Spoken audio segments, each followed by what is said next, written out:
तो स्टार्ट करते हैं फंक्शंस, है ना। सब ठीक है। फंक्शन जो चैप्टर है वो कैलकुलस का बेस है ना। अगर ये चैप्टर नहीं हुआ तो कैलकुलस वैसे भी नहीं होने वाला। अगर ये चैप्टर हो गया तो कैलकुलस में आगे कुछ रखा ही नहीं, सब इजी है ना। तो इसलिए ध्यान से ये चैप्टर देखना। अपन 3 या 4 वीडियोस में ये पूरा चैप्टर कंप्लीट करेंगे आराम से, ठीक है। क्वेश्चंस के थ्रू ही कॉन्सेप्ट को समझने का ट्राई करेंगे मोस्टली। अब कुछ कुछ हो सकता है कि पहले कॉन्सेप्ट बताऊं फिर क्वेश्चन करो, बट मोस्टली ये होगा क्वेश्चंस को लेके ही मैं कुछ कॉन्सेप्ट्स बता रहा हूँ, ठीक। तो स्टार्ट करते हैं बिना कोई देरी के। फंक्शंस। अब फंक्शन होता क्या है? बेसिकली एक तरीके का मशीन होता है जिसमें कि मैं पीछे से इनपुट दे रहा हूँ, लेट्स से एक्स, और ये प्रोसेस करके कोई एक पर्टिकुलर पैटर्न में प्रोसेस करेगा और बाहर एक आउटपुट देगा, लेट्स से वाई, ठीक है। अब कुछ यहाँ पे चीज़ें है कि जिसको अपन बोलेंगे हाँ ये फंक्शन होने के लायक, ये फंक्शन होने के नहीं लायक या नालायक, ओके। तो मान लो कोई फंक्शन में डिफाइन कर रहा हूँ ए से लेके बी।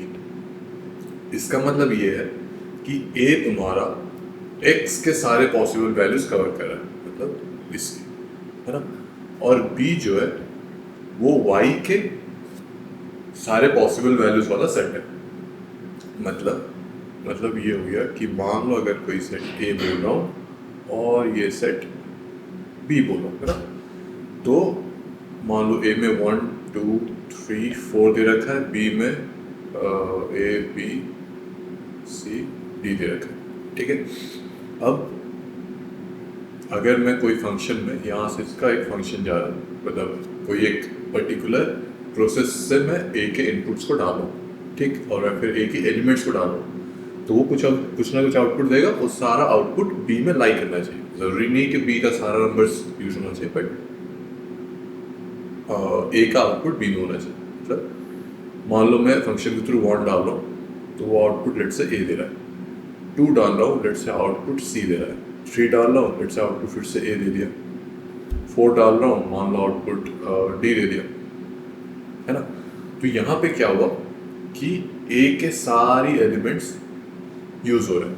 ये पहला क्राइटेरिया है फंक्शन का, है ना। दूसरा क्राइटेरिया क्या है कि जो भी आउटपुट्स आ रहे हैं वो सारे बी में लाई कर रहे हैं। ए भी बी के अंदर है, सी भी है, डी भी है। अब यहाँ पे बोल सकते हो अच्छा ए का तो सारा यूज हो रहा है, अब बी का सारा क्यों नहीं यूज हो रहा है? क्योंकि ये तो स्किप हो रहा है ना। तो बी का सारा यूज हो रहा है, कंपल्सरी या फिर मैंडेटरी नहीं, ठीक है। हाँ, जो भी आउटपुट्स आ रहे हैं वो सारे बी में लाई करना चाहिए, सेट बी में लाई करना चाहिए, ठीक। तो यहाँ पे ए जो है उस सेट को अपन बोलते हैं डोमेन, और बी को अपन बोलते हैं कोडोमेन। अब स्पेसिफिकली बी के जो एलिमेंट्स है जो कि यूज हो रहे हैं, मतलब एक्स का इनपुट अगर मैं डाल रहा हूँ फंक्शन या फिर मशीन में, तो आउटपुट जो आ रहा है वो सारे एलिमेंट्स या मतलब लेट से यहाँ पे ए सी और डी जो है उसको अपन बोलते हैं रेंज, है ना, ठीक है। तो क्रक्स ये है कि डोमेन के सारे एलिमेंट्स यूज होना चाहिए, ठीक। कोडोमेन के सारे एलिमेंट्स यूज हो या ना हो उससे कोई फर्क नहीं पड़ता, ठीक।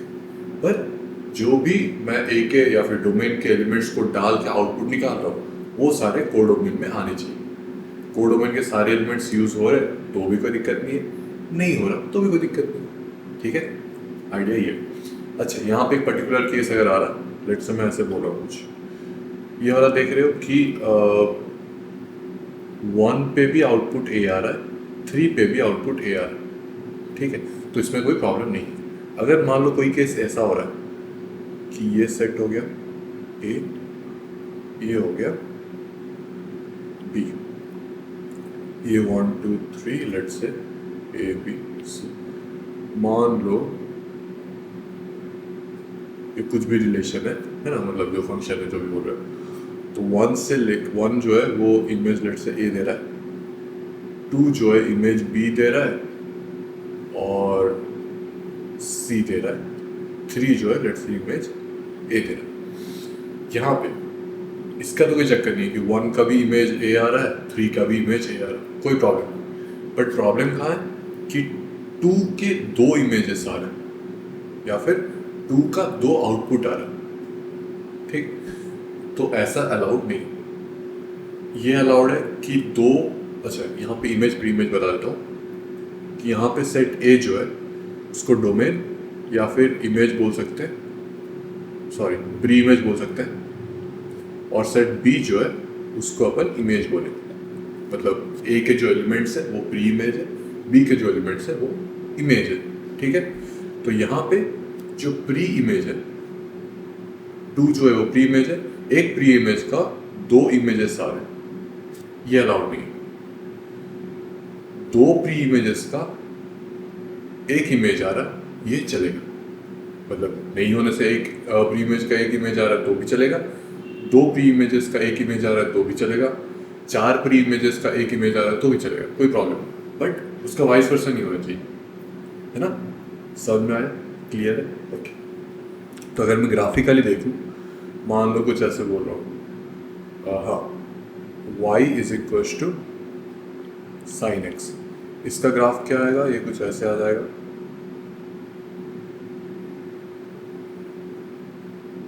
है ना। अब लेट से दूसरा ग्राफ ले रहा हूँ, x square plus y square equals to 1, ये क्या इक्वेशन है, सर्कल का, सही है। अब यहाँ पे अगर नोटिस करोगे आप कि हर एक यूनिक एक्स के लिए, ये मान लो ये वाला एक्स हो गया, इसके लिए एक वाई, ठीक है। वैसे ही हर एक यूनिक एक्स के लिए एक वाई है, एक से ज़्यादा वाई नहीं है। पर यहाँ पे दूसरा वाला ग्राफ अगर देखो तो यहाँ पे ये जो भी एक्स का वैल्यू है इसके लिए 2 इमेजेस आ रहे हैं, पकड़ में आया। तो ये फंक्शन नहीं है और ये वाला फंक्शन, ठीक है। ग्राफिकली ऐसे इंटरप्रेट कर सकते हो कि y equal to sine x एक फंक्शन है, x square plus y square equal to 1 function नहीं है, ठीक है। समझ में आया, कोई दिक्कत, ओके। इसी को फंक्शन या फिर फंक्शन नहीं जो भी बोलते हैं। अब कुछ particular variety of functions upon define करते हैं, है ना, बाकी अपन रास्ते पे जाते हुए देखेंगे। अभी के लिए पहले greatest integer function, greatest integer function, और इसको अपन GIF बोलते हैं, हाँ वही GIF, okay. Greatest integer function, इसको पहले तो ऐसे ब्रैकेट में रिप्रेजेंट किया जाता है, अगर मैं इसके अंदर एक्स लिख देता हूँ, इसको अपन ग्रेटेस्ट इंटीजर फंक्शन बोलते हैं। ज़रूरी नहीं है कि अगर ये ब्रैकेट डाला हुआ तो वो ग्रेटेस्ट इंटीजर फंक्शन ही रिप्रेजेंट कर रहा है। क्वेश्चन में आपको दिया हुआ रहेगा कि ये bracket greatest integer function represent करता है, जब तक नहीं बोल रखा है तब तक एज्यूम नहीं करना, ठीक है। समझ में आया, ओके। ये मेरा प्रॉब्लम था, जब भी मैं स्क्वायर ब्रैकेट देखता था सोचता था GIF, नहीं वैसे ज़रूरी नहीं है, बिल्कुल नहीं, ठीक है। वो लोग मेंशन करेंगे कभी कभी स्क्वायर ब्रैकेट इसलिए देते हैं कि वो कॉमन ब्रैकेट कर्ली ब्रैकेट इसको डिफ्रेंशिएट कर पाए, ठीक है। तो हमेशा इसका मतलब GIF नहीं होता। जो भी है, ग्रेटेस्ट इंटीजर फंक्शन का जो डेफिनेशन होता है ये होता है ग्रेटेस्ट इंटीजर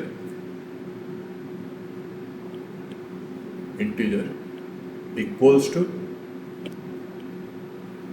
और लेस देन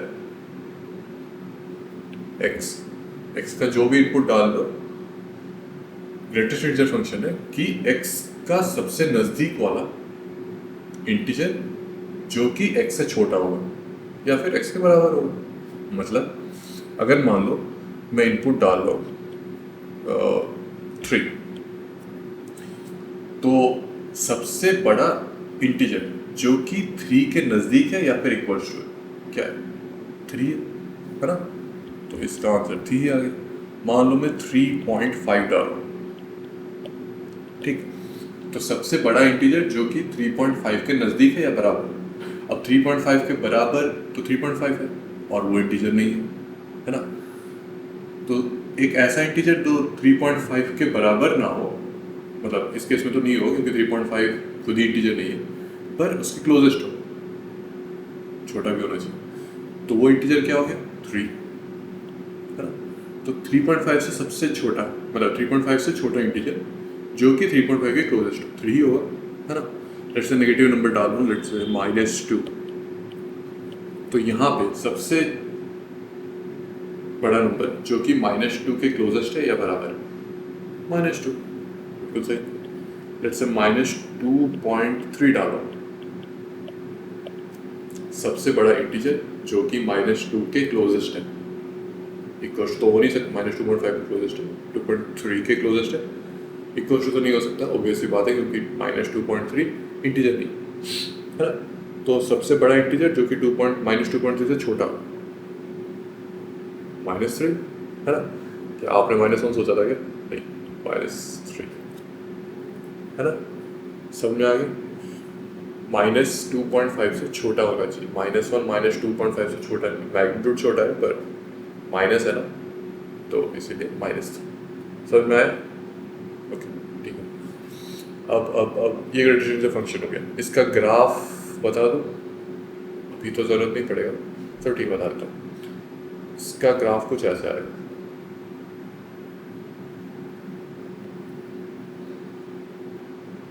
ठीक। मान लो मैं x की जगह 0 डालूँ, आउटपुट क्या आएगा? 0। x की जगह 0.5 डालो, आउटपुट क्या आएगा? 0। 0.9 डालो, आउटपुट 0 आएगा। 1 डालो, आउटपुट 1 आएगा।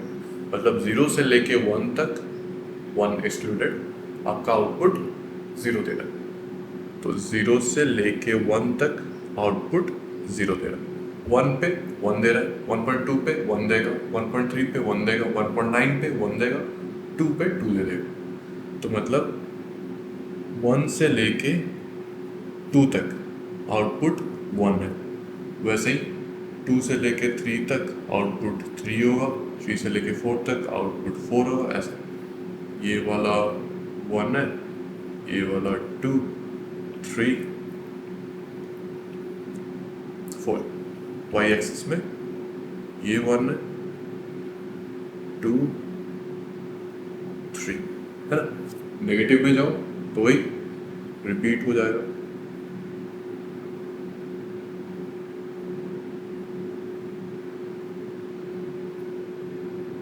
ये -1, -2, -3, तो खैर 0 ही है, तो सॉरी, -1 है, -2, -3 हो गया। इसको स्टेप ऑफ फंक्शन भी बोलते हैं या स्टेप वाइज फंक्शन भी बोलते हैं, ठीक है, ओके। और एक होता है इसी के खानदान का, जिसको अपन fractional part of a function बोलते हैं या फिर फ्रैक्शनल पार्ट ऑफ एक्स बोलते हैं। फ्रैक्शनल पार्ट,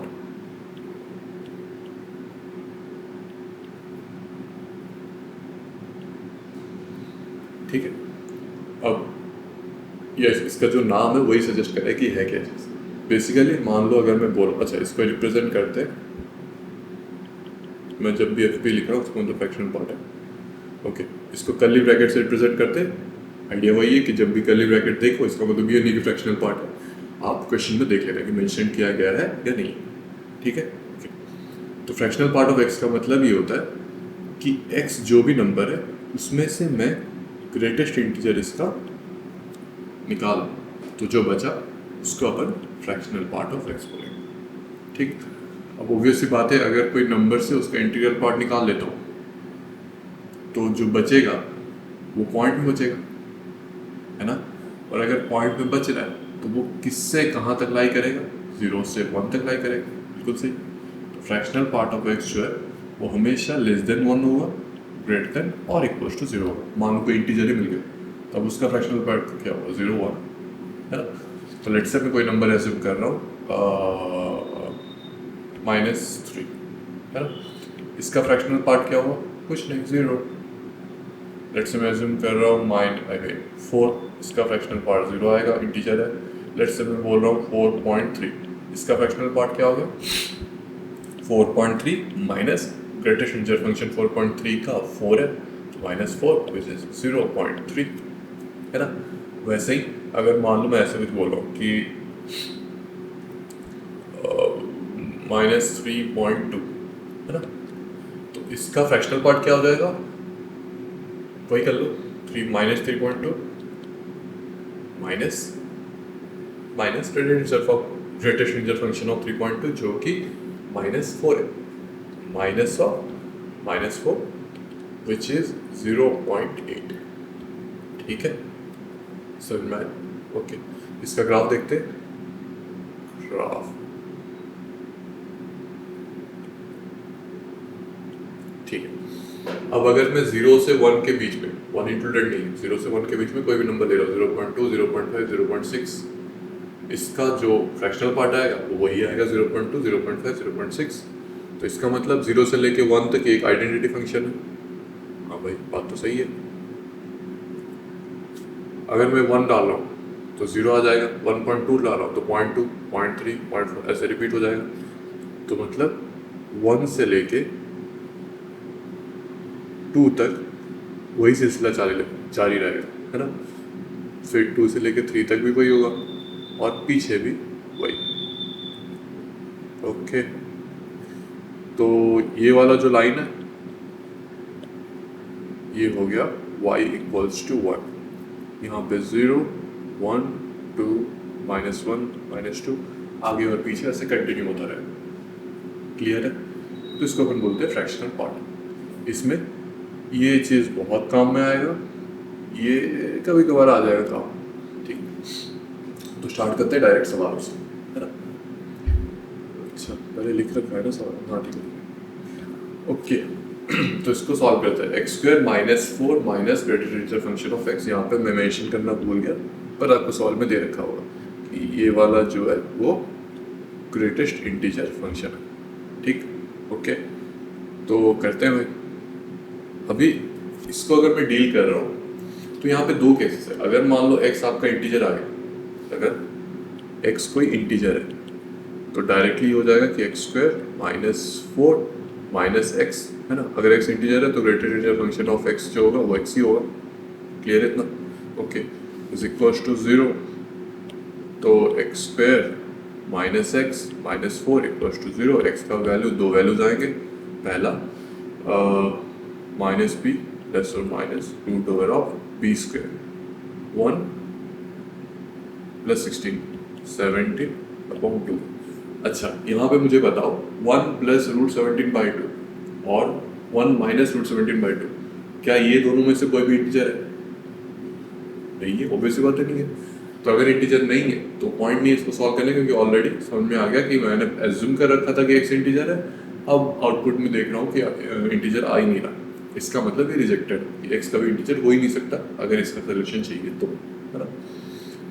दूसरा case, x does not belong to integer। Okay, अगर x इंटीजर नहीं है तो इसको कैसे करें फिर?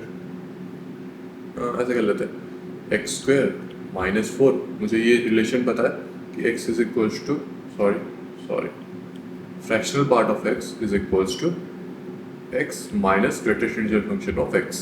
ठीक, ओके, तो greatest integer function of x जो है वो इसको मैं ऐसे लिख सकता हूँ, x minus fractional part of x। Clear है? तो x² -4 माइनस, इसको थोड़ा बगल में ले लेता हूँ, हाँ, x² -4 minus x plus fractional part of x is equals to 0, और fractional part of x is equals to -x² plus x plus 4।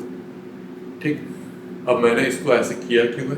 क्योंकि मुझे ये पता है फ्रैक्शनल पार्ट ऑफ x जो है वो लेस देन 1 है, ग्रेटर देन और इक्वल टू 0 है। तो इसका मतलब -x² plus x plus 4 less than और 1 आएगा, ग्रेटर देन इक्वल टू 0 आएगा, है ना। तो बस अपन को ये इनइक्वालिटी सॉल्व करना है। थोड़ा जगह बना लेता हूँ, ये चीज़ तो रिजेक्टेड है, सो करके कोई फायदा नहीं है। ओके, सो इसको ऐसे कर लेता हूँ कि 0 is greater than equals to x² -x -4। ठीक,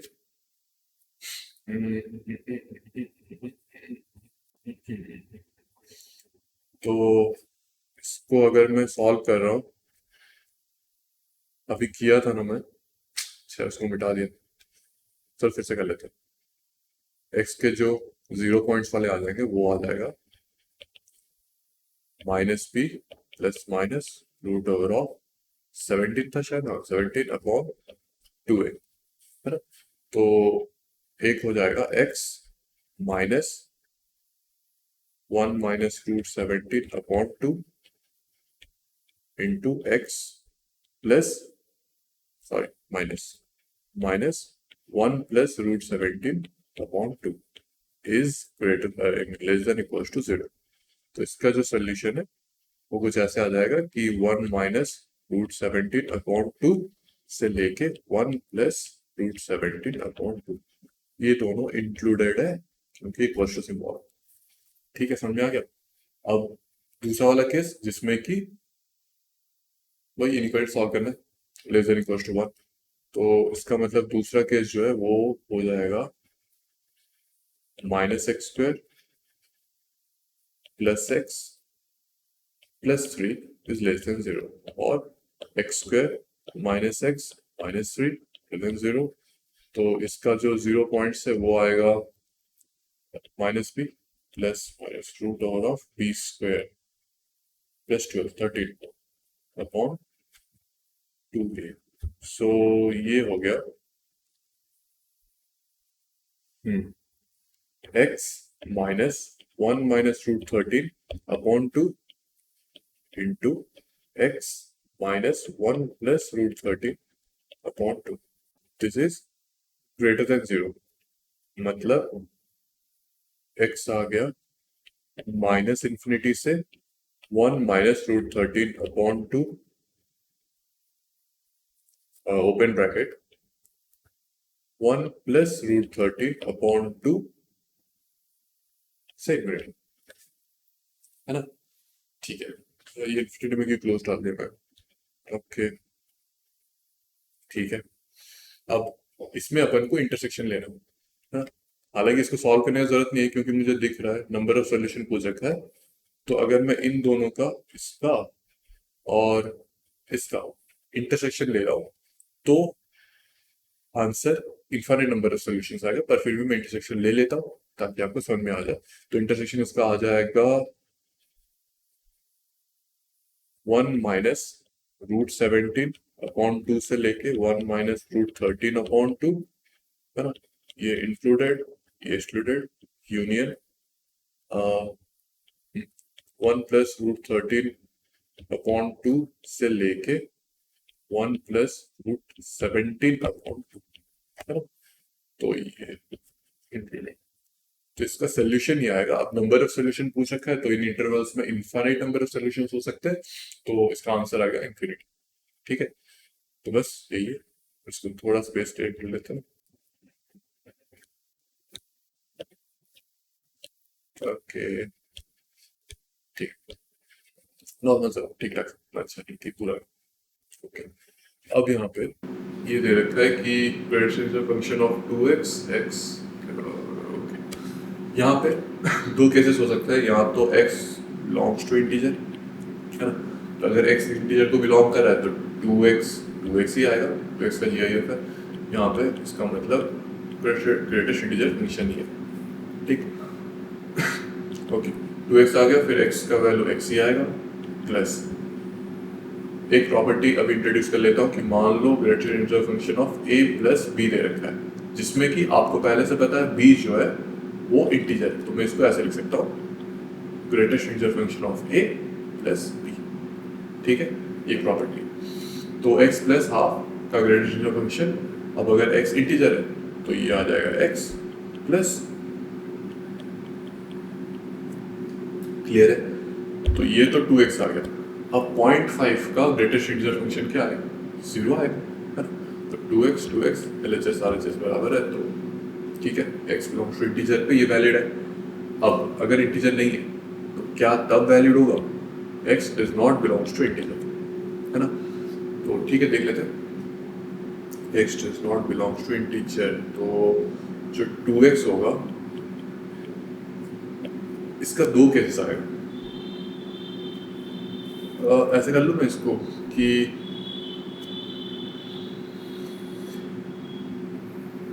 लेट्स से ऐसे केस बना लेता हूँ कि 2x जो है उसका जो फ्रैक्शनल पार्ट है ना, मान लो उसका फ्रैक्शनल पार्ट एक्स जो है अगर इंटीजर नहीं तो उसका कुछ इंटीग्रल पार्ट होगा और कुछ फ्रैक्शनल पार्ट होगा, ठीक है। तो 2x लिख रहा हूँ तो मतलब 2 times integral part plus 2 times fractional part, उसका ग्रेटेस्ट इंटीजर फंक्शन। क्या इतना समझ में आ रहा है? हाँ भाई समझ में तो आ रहा है। तो इसको मैं ऐसे कर लूँ तो 2n जो है वो इंटीजर है, वो बाहर चला गया, प्लस 2 टाइम्स फ्रैक्शनल पार्ट का ग्रेटेस्ट इंटीजर फंक्शन। इतना क्लियर है? ओके। अब 2n तो आएगा, कोई दिक्कत नहीं, पर फ्रैक्शनल पार्ट का greatest integer function 2 times fractional part का। अभी खाली फ्रैक्शनल पार्ट होता तो समझ में आ जाता है कि जीरो ही है, पर 2 टाइम्स फ्रैक्शनल पार्ट है तो हो सकता है 2 मल्टीप्लाई करने के बाद 1 से बड़ा आ जाए। वो कब आएगा? जब मान लो मैं बोल रहा हूँ कि लेट्स से 0.5 इंटू टू बोल रहा हूँ, है ना। तो 0.5 इंटू टू अगर बोल रहा हूँ तो वो तुम्हारा 2/5 आ गया, जो कि 0 से कम है, मतलब उसका अगर इंटीजर फंक्शन ले रहा हो तो 0 से कम है। अब मान लो 2 टाइम्स फ्रैक्शनल पार्ट बड़ा हो गया, किससे? 1 से, है ना।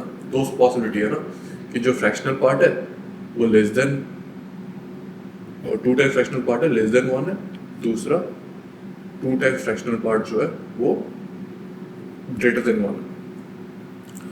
तो 2 टाइम्स फ्रैक्शनल पार्ट अगर 2n इसका आंसर आ जाएगा जब 2 times fractional part less than 1 आएगा। क्यों? क्योंकि 2 टाइम्स फ्रैक्शनल पार्ट अगर लेस देन 1 आ रहा है और वो पॉजिटिव ही है तो इसका मतलब 0 आएगा आंसर, तो 2n प्लस 0, है ना।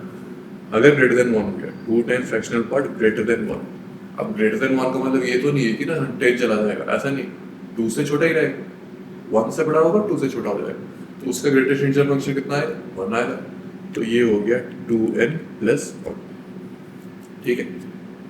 ओके, ये तो था LHS वाला। RHS में क्या है कि इसको मैं किधर लिखूँ, मैं छोड़ा से RHS x, वही x को अपन ने n प्लस या फिर इंटीजर प्लस फ्रैक्शनल पार्ट ले रखा है, ठीक है वही रखते हैं। तो RHS वाला सीन ये वाला है, कॉपी कर लेता हूँ मेरे को इजी पड़ेगा। अब इसको मैं ऐसे भी लिख सकता हूँ, इसको थोड़ा सा छोटा कर दो,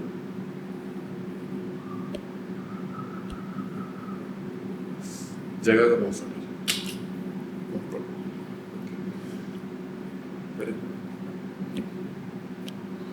तो इसको मैं ऐसे लिख सकता हूँ n प्लस फ्रैक्शनल पार्ट, अरे यार, फ्रैक्शनल पार्ट का ग्रेटेस्ट इंटीजर प्लस x की जगह वही n plus fractional part plus half, है ना, सही है। ओके, तो n प्लस फ्रैक्शनल पार्ट तो n प्लस फ्रैक्शनल पार्ट का greatest integer function plus n plus 2 times fractional part plus 1/2, या फिर ऐसे ही छोड़ दूँ, ऐसे ही छोड़ दूँ क्या? हाँ नहीं, कर लेते 2 times fractional part plus 1 whole by, ठीक है, क्लियर है। अब यहाँ पे ये हो जाएगा कि कहाँ पे लिखूँ, यहीं पे लिख लेता हूँ, n प्लस n, 2n आ गया, फ्रैक्शनल पार्ट में ग्रेटेस्ट इंटीजर फंक्शन कितना आ जाएगा, कितना आएगा, बिल्कुल सही, 0 आएगा, plus greatest integer function of fractional part plus 1/2, है ना। अब आइडिया ये है कि फ्रैक्शनल पार्ट प्लस 1/2, अगर ये चीज 1 से बढ़ा गया, fractional part plus 1/2 which is 2 times fractional part plus 1 whole by 2 is greater than 1, अगर बढ़ा गया। और इसको मैं ऐसे कर सकता हूँ सिंप्लीफाई करके, 2 times fractional part plus 1 is greater then 2, और 2 times fractional part is greater than 1, crux ये। वैसे ही लेस देन के लिए भी कर सकता हूँ, तो मैं पेज ऐड कर लेता हूँ और जगह कंजूसी नहीं हो सकता। तो यहाँ पे ये रिजल्ट याद में आया कि अपना आ रहा था 2n plus fractional part plus 1/2, तो यहाँ पे 2n तो ठीक है इसका आंसर, प्लस अगर ये चीज लेस देन 1 है, मतलब कब आएगा less than 1? 2 times fractional part जब लेस देन 1 होगा, अभी तो सिंप्लीफाई किया था ना, ये ग्रेटर देन 1 वाला सीन है, लेस देन 1 में भी 2 times f is less than 1 आएगा, ठीक है। अगर 2 टाइम्स एफ लेस देन 1 आ रहा है, इसका वैल्यू 0 हो जाएगा, है ना। तो 2n प्लस 0 2n, सो ये कब हो गया 2 times fractional part less than 1।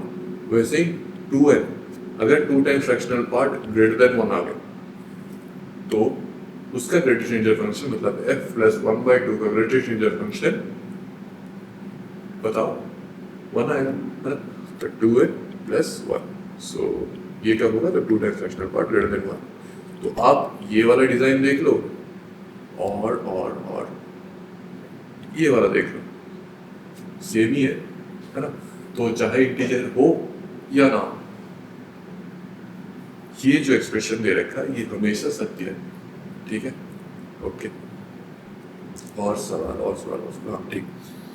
अब डोमेन रेंज के सवाल आ गए। डोमेन का मतलब क्या है, वही मतलब जो फंक्शन बिलोंग्स टू ए से बी, ए के जो भी पॉसिबल एलिमेंट्स है या फिर ए के जो भी एलिमेंट्स है उसको अगर डोमेन बोलते हैं। अब आइडिया ये है कि अगर मैं लेमेंस लैंग्वेज में बोलूँ कि डोमेन क्या है, डोमेन बेसिकली आप लोगों का जो भी एक्स का वैल्यूज पॉसिबल है, जो भी एक्स का वैल्यूज पॉसिबल है या फिर all possible values of x, वो डोमेन हो गया।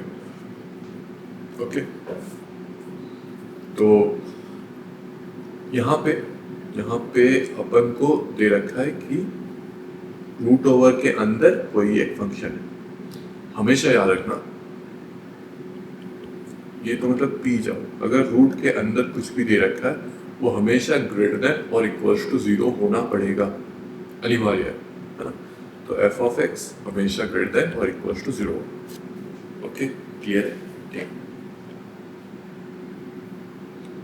वैसे ही और एक चीज़ भी बता देता हूँ कि अगर मान लो कुछ भी है, मान लो g of x bar f of x, तो यहाँ पे ये डिनोमिनेटर हमेशा 0 के बराबर नहीं होना चाहिए, है ना, इतना ही पता है।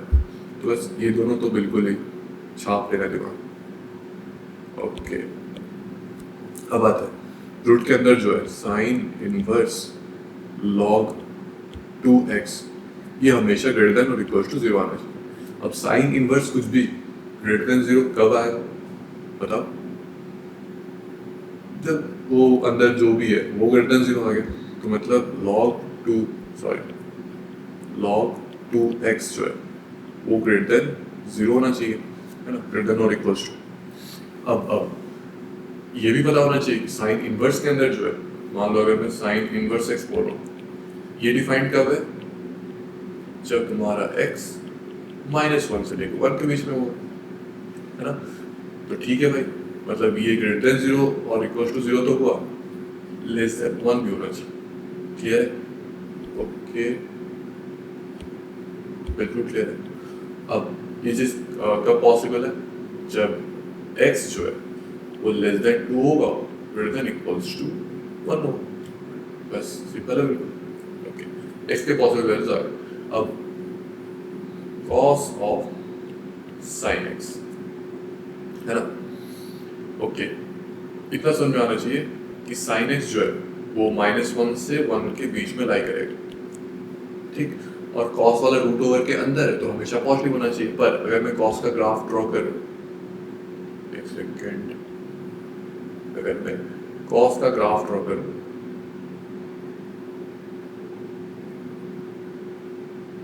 वो कुछ ऐसे आ गया, है ना, जहां पे कि ये वाला π/2 है, ये -π/2 है ना, और जब ये पाई, अब 1 जो है वो π/2 से छोटा है, -1 जो है वो -π/2 से बड़ा है। तो मतलब जो अपना ग्राफ है वो कुछ इसी दायरे में रहेगा। अब ये तो हमेशा पॉजिटिव है ना। तो इसका मतलब sin x जो है वो -1 से 1 के बीच में लाई कर रहा है, इसका मतलब cos ऑफ कुछ भी वैल्यू जो कि -1 से 1 के बीच में लाई कर रहा है उसके लिए cos पॉजिटिव रहेगा हमेशा। तो रूट का टेंशन नहीं है ना, कि x कुछ भी डाल लो, रूट हमेशा पॉजिटिव है। तो इसका आ गया x बिलोंग्स टू r, इसका आया था x बिलोंग्स टू 1 से लेके 2। ओके, अब लास्ट वाला ये क्लियर कर लेता हूँ।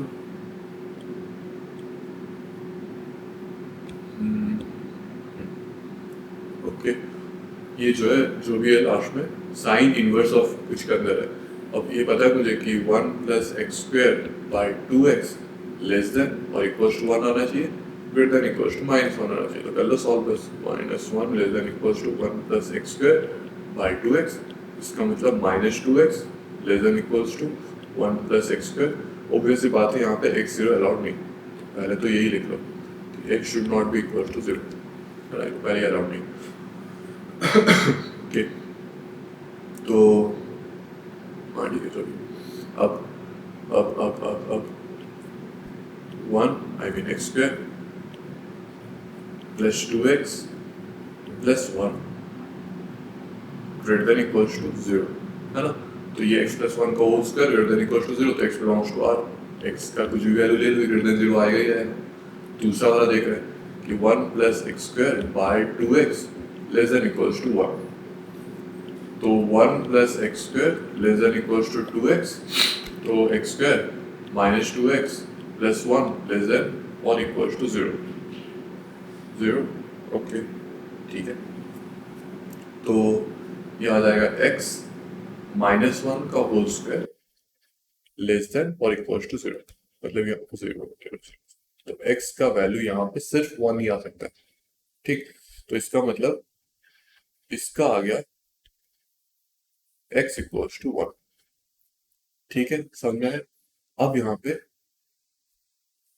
अगर ये यहाँ पे लिख लो, ये एक नोट पॉइंट है कि अगर मान लो आपका दे रखा है कि एच ऑफ एक्स जो है वो तीन फंक्शंस का एडिशन है या सब्सट्रैक्शन मल्टीप्लिकेशन जो भी है, f of x plus minus g of x into p of x. तो यहाँ पे हम अपन को एफ ऑफ एक्स का डोमेन निकालना है, जी ऑफ एक्स का डोमेन निकालना है, पी ऑफ एक्स का डोमेन निकालना है, फिर तीनों का इंटरसेक्शन लेना, ठीक है। तो इस केस में तीन फंक्शंस का एडिशन है, तो तीनों का डोमेन निकालना था पहले, जो कि अपन ने ऑलरेडी निकाल लिया। इसके बाद इन तीनों का इंटरसेक्शन लेना है। तो बिल्कुल सही आंसर आपको बताइए कि इंटरसेक्शन क्या आ जाएगा, सिर्फ 1। तो जो डोमेन है बस एक ही एलिमेंट है 1। ओके क्लियर, ठीक। Next, if F of x is defined, मतलब एफ ऑफ एक्स का डोमेन दे रखा है 0 से लेके 1, फाइंड द डोमेन ऑफ जो भी दे रखा है। ओके मतलब एफ के अंदर जो भी है वो जो भी लेस देन 1 आना चाहिए, ग्रेटर देन 0 आना चाहिए, क्लियर है। तो एफ के अंदर जो भी है वो लेस देन 1 ग्रेटर देन 0 अगर आना चाहिए, तो मतलब जी ऑफ एक्स में अगर देख रहा हूँ तो ये वाला केस में एक्स के अंदर e to the power x है, तो e to the power x less than 1 greater than 0 आना चाहिए, क्लियर है। तो ये कब होगा, जब x x x अच्छा ग्रेटर देन 0 तो हमेशा आ रहा है। e to the power x का ग्राफ अगर देखो तो ये लो, ये हो गया ग्राफ, तो हमेशा ग्रेटर देन 0 है, बस लेस देन 1 होना चाहिए। तो लेस देन 1 कहाँ पे आएगा, e टू द पावर 0 पे। तो मतलब इस केस में x के पॉसिबल वैल्यूज आ गए माइनस इन्फिनिटी से लेके 0 इंक्लूडेड नहीं है क्योंकि 1 इंक्लूडेड नहीं। अब यहाँ पे लॉन ऑफ मॉड एक्स है, इसका भी वही है कि लॉन ऑफ मॉड एक्स जो है वो लेस देन 1 आना चाहिए, ग्रेटर देन 0 होना चाहिए, ठीक है। अब मॉड एक्स है तो मतलब एक्स पॉजिटिव होने का टेंशन लेना ही नहीं, क्योंकि हमेशा पॉजिटिव है। तो ठीक है भाई, फिर मॉड एक्स का ग्राफ ले लो तो कुछ ऐसा, सॉरी लॉन एक्स का ग्राफ ले लो तो कुछ ऐसा है। तो ln x 0 से बड़ा होना है ना, तो मतलब इस केस में इस ग्राफ का ये वाला जो पार्ट है वो 0 से बड़ा है ना, और 1 से छोटा आना चाहिए।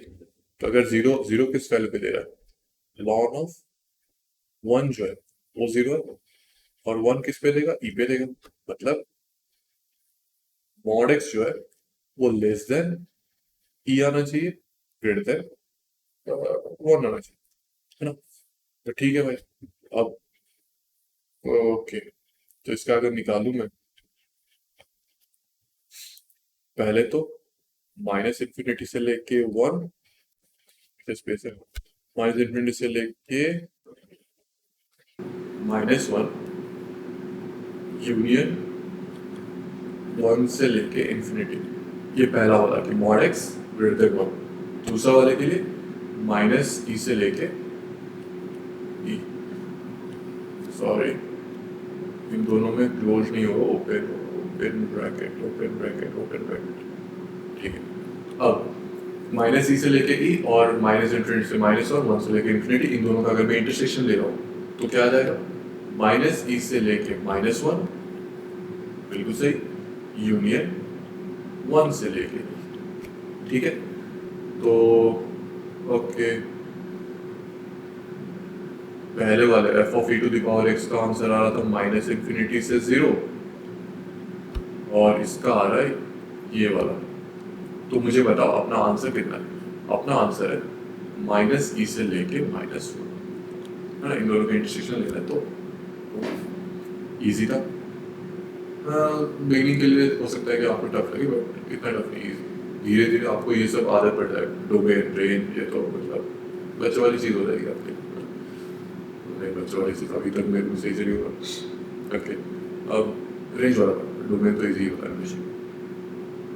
ये चीज़ होमवर्क दे दो और आप खुद कर लो, मेरी बात उससे। ये चीज़ होमवर्क दे दूँ या मैं कर लूँ?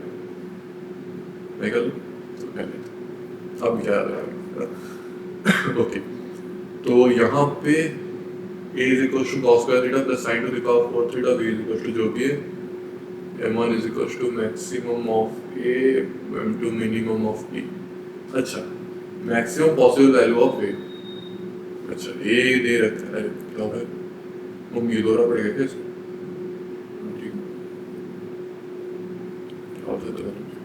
cos square theta plus sin to the power 4 theta, है ना, ठीक है। अब a का मैक्सिमम वैल्यू, पहले तो अपन इसको कोई एक ट्रिग्नोमेट्रिक रेशियो में लेके आएंगे, तभी जाके मैक्सिमम या मिनिमम सोचेंगे। अब दोनों का देखना साइमल्टेनियसली मुश्किल होता है ना, बताइए आपको कि दो हैंडल करना कितना मुश्किल होता है, ठीक है। तो एक हैंडल करेंगे, हाँ। तो एक काम करते हैं, cos स्क्वायर को sin स्क्वायर कर देते हैं, 1 minus sin square theta plus sin to the power 4 theta. Okay, 1 sin square theta common ले लो,